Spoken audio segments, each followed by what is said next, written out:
You know that annoying voice in your head that won't shut up? If you're having trouble identifying that voice, then close your eyes and listen for it. Did you ask yourself, is this the voice? Yes, that's it. This is the inner voice that doesn't know when to quit. Puts you down, questions your decisions, narrates your life, complains about everything, and asks endless questions. This inner voice is constantly trying to take you out of the present moment. Here are some examples of what that internal voice might sound like. What if people find out I'm actually not smart? I should work out today. I'm so ugly. I should work harder. This isn't fair. Why me? Nothing will work. Am I living my best life? I need to lose weight. Why is it so hard for me and so easy for everyone else? Am I enough? Is my life enough? I'm going to be stuck here forever. This is horrible. I'm so stupid for saying that. Blah, blah, blah, blah, blah. And it goes on and goes on and goes on. Remember that this inner voice is a sequence of thoughts. This inner voice is your mind's creation based on whatever input it receives from your brain. Therefore, this inner voice isn't truly you. So let me explain. For a moment, consider your reality as evolving three parts: your brain, your mind, and you. Your brain is a physical entity, a collection of organic material that sits within your skull. Your brain sends raw data to a processor, also known as your mind.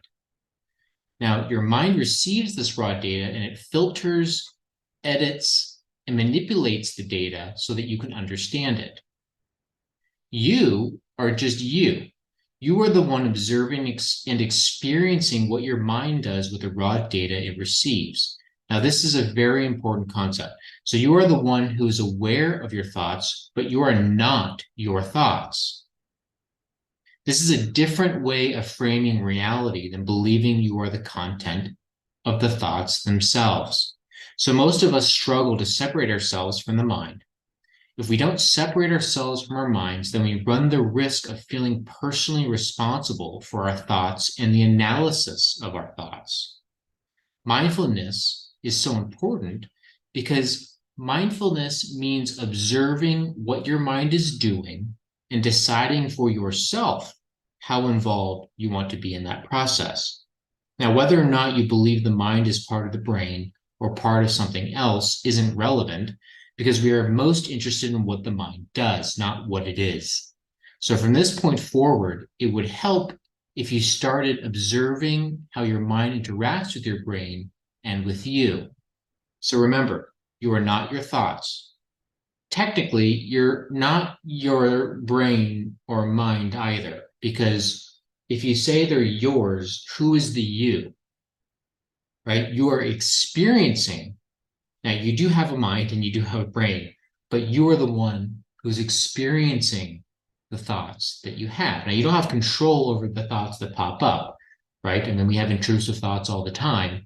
Thoughts pop up. Now, we can control how we respond to those thoughts, but we can't control what they are.